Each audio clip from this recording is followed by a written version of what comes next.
Hey guys, so that riff that I just played was actually built on an exercise that we're going to go over later today. We're going to go over 15 exercises that you can use for diminished harmony. So first things first, let's just talk about what diminished harmony means. Diminished chord, as a lot of us already know, is just going to be 1, minor 3, flat 5, and the natural 6. That's going to be a regular diminished chord. Now I'm going to clear up some confusion here because a half diminished chord doesn't actually really have anything to do with the diminished scales. We're going to go over the 2 diminished scales that you've got to know in a second. But with a half diminished chord, that's a totally other thing that functions usually as the 2 in a minor 2-5-1. And for a half diminished chord, you use Locrian or Locrian natural 2. For a resource on all the scales that you'll ever need to know in jazz theory, check out my PDF, Scales for Jazz Improvisation, on jazzlessonvideos.com, which has tons of exercises for all sorts of different scales. But today, we're going to go into diminished harmony and a bunch of different exercises you can do on diminished scales. So you can shred on the diminished sound because that's a really cool sound. So the regular diminished chord, not the half diminished chord, the regular diminished chord, your scale pairing is going to be the whole half diminished scale. And you actually can't use the half whole diminished scale on a regular diminished chord. And we're going to go over that in a second. But for the whole half diminished scale, that's going to sound like this.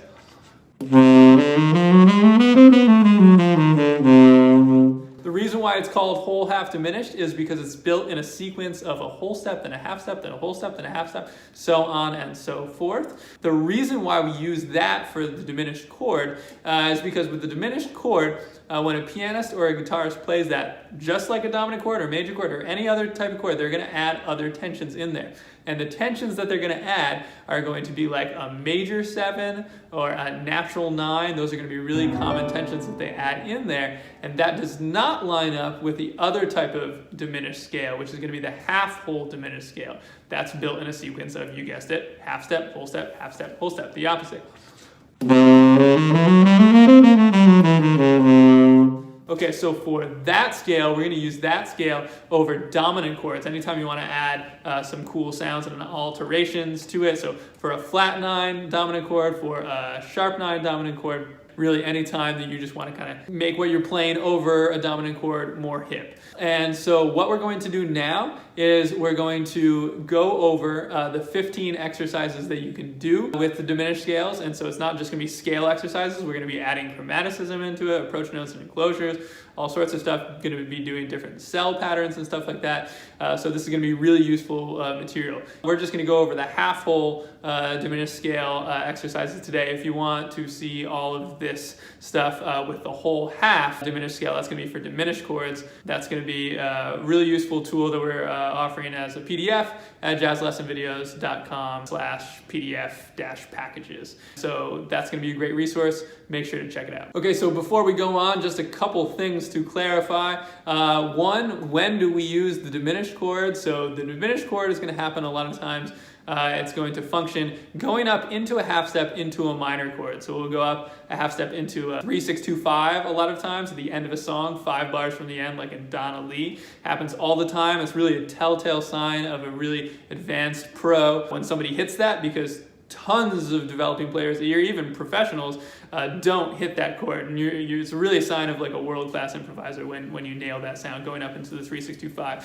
The other time when it's going to happen is it's going to happen as essentially like an old school way of playing 1-6-2-5 into a 3, so on rhythm changes, you go 1-6-2-5 and then 3-6-2-5, but a really cool old school way of playing on that is going to be doing 1 major, then up a half step into diminished, 2 minor, up a half step in diminished, and then into the 3. So that would be like...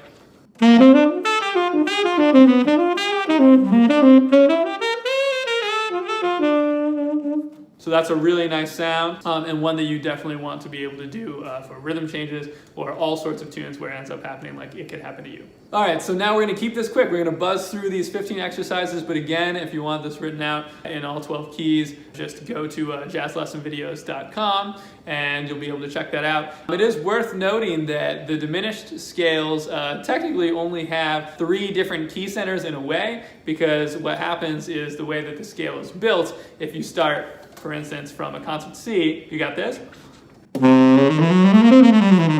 Up the half whole. Then if you go up a minor third to E flat,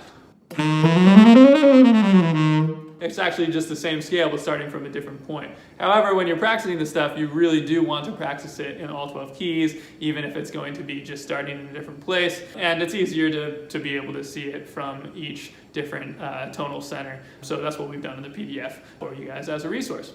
All right, let's hit it. So exercise 1, and for these first 2 exercises, what we're going to do is we're going to use triadic sounds within the diminished scale. And again, we're going to do all these exercises on a half whole diminished scale. But if you want to see any of these with a whole half diminished scale, which is what you use on diminished chords, then you can check it out on jazzlessonvideos.com in that PDF that's available. However, what we're going to do now is the half whole diminished scale. And again, this is going to be what you use for any type of dominant chords if you want to add alterations and make it sound extra hip. So this first exercise, again, we're using the triadic sounds within the diminished scale. It's going to sound like this.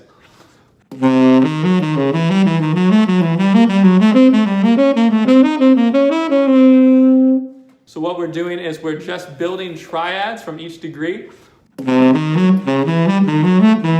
From each degree of the scale.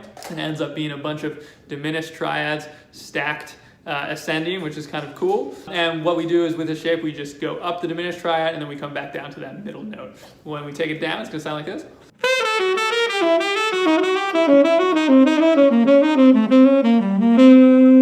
So cool sound there.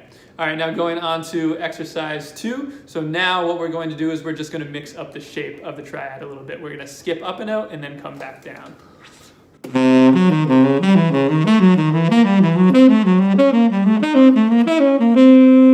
Then we go down, turn the shape around.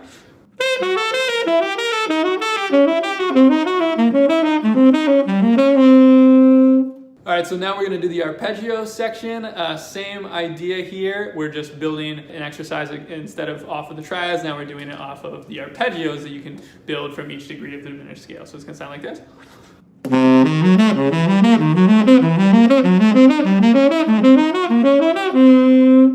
Going down.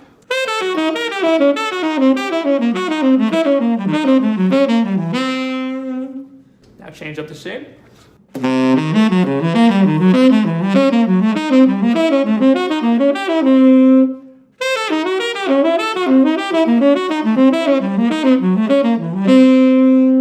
All right, so 2 more arpeggio exercises here, and what we're going to do now is we're going to mix up the shape, so we're going to be doing a unique shape every other time, essentially, and alternating between the 2. So it's going to sound like this.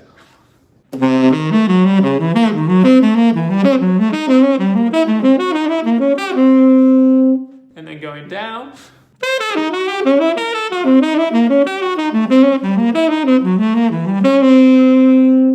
All right, now for this last exercise, what we're going to do is we're just going to build up these arpeggios, but we're going to skip up a note, and then step back down, and skip up another note. So the shape's going to be like this. And we're going to build that shape up the scale.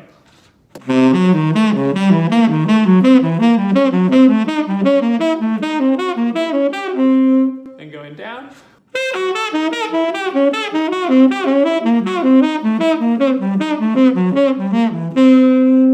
All right, so now we're going to do a bunch of different scale shapes, and what we really want to do when we play scales is we don't want to just run up and down the scale.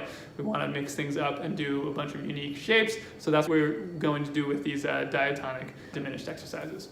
So for the first one, we're going to step up a few degrees, we're going to come back down to the 3rd degree, but then we're going to pop back up a half step in the scale, and we're going to continue that shape going up the scale.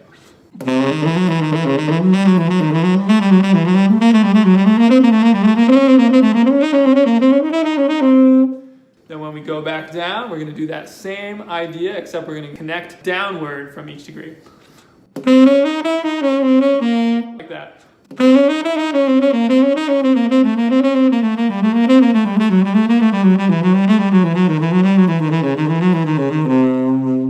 All right, the next scale shape is going to have a skip in the middle. We're going to go up a couple degrees, then skip up, step back down to the original note, and continue on from there.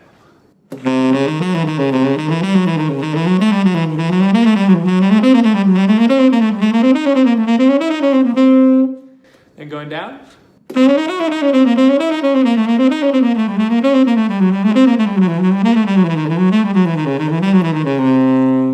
right, with the next exercise, we're going to keep it totally connected until the very last note on the end of 4. That's where we're going to skip down a note, and it's going to help us diatonically enclose the next degree. So when we move on, it's going to sound like this.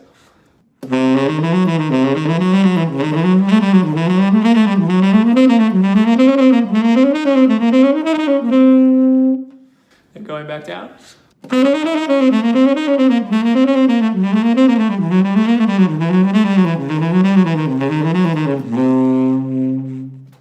All right, so now we're getting into the good stuff. We're going to add melodic chromaticism. Any scale you learn, you need to be able to add chromaticism to it. You don't want to just be able to push the buttons of the scale. You want to be able to add in the in-between notes melodically. So what we're going to do first is we're going to do an approach note exercise here. And what we're going to do is we're just going to add a chromatic approach note at the end of the bar to bring us into the next scale degree. So it's going to sound like this.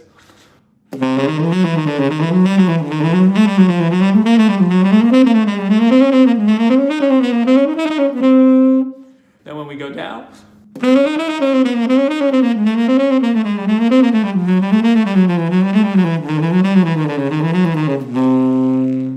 really cool exercise there. All right, so for these last 3 exercises, again, it's going to be the melodic chromaticism, but as opposed to being an approach note exercise, they're technically going to be enclosure exercises because now the melodic chromaticism is always going to be wrapping around the next degree that it's going into. So for this first one, and for all of these, actually, we're going to do the same enclosure shape, but we're just going to change how we're playing throughout the rest of the exercise diatonically in the other half of each bar, which is going to be what's going to really make it sound cool and give a lot of variation from exercise to exercise, and gives you a lot of stuff to work with when you're ultimately improvising with this stuff. So for the first one, we're just going to start with a 1, 2, 3, 5 shape. That's the 1, 2, 3, 5 shape, and then the next part is the enclosure, which brings us into the next degree. So notice now we're playing some chromatic notes that aren't going to be inside of the scale, but it's still going to sound hip because of the way that it's used and how it's just approaching the next degree of the scale.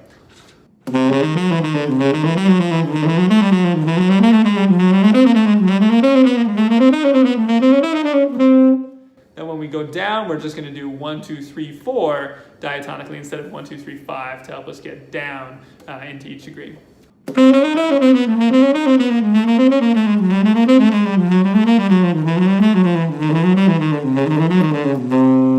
All right, so for the next shape, we're actually just going to turn around the exercise. So we're going to start with the enclosure and then do the diatonic part. So it's going to sound like this.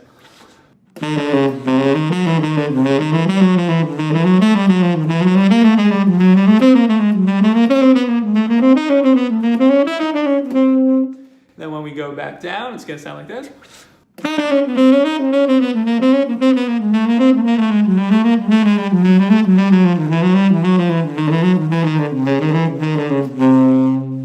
All right, now for our last exercise, what we're going to do is we're just going to play a 1, 2, 3, 1 shape. So this is going to create a cool effect because as far as the melodic contour goes, everything's going to be in a very kind of small area, which makes it actually sound pretty intense and cool as you go up. And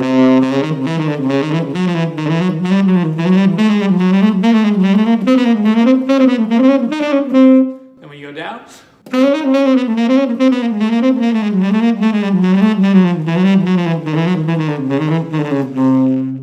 okay, so for the next 2 exercises, this is going to be hip. We're going to do diminished cell patterns. So essentially, we're going to take a shape and then we're going to move it up the diminished arpeggio. So first, the shape is going to be like this. So essentially, it goes up 1 degree, it skips a degree to the next note, to the 3rd note, skips another degree to the 4th note. And then we do that cell moving up the diminished chord tones.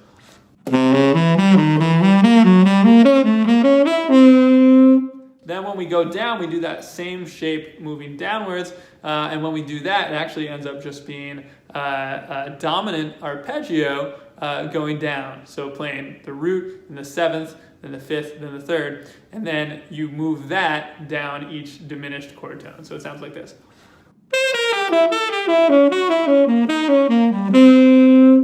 So cool sound there.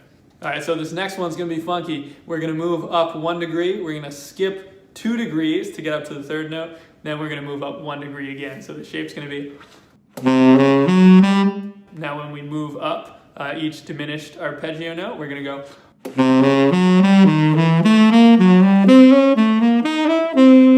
Then when we go down, this is going to sound really familiar. This is something that Coltrane would play all the time. It sounds like this.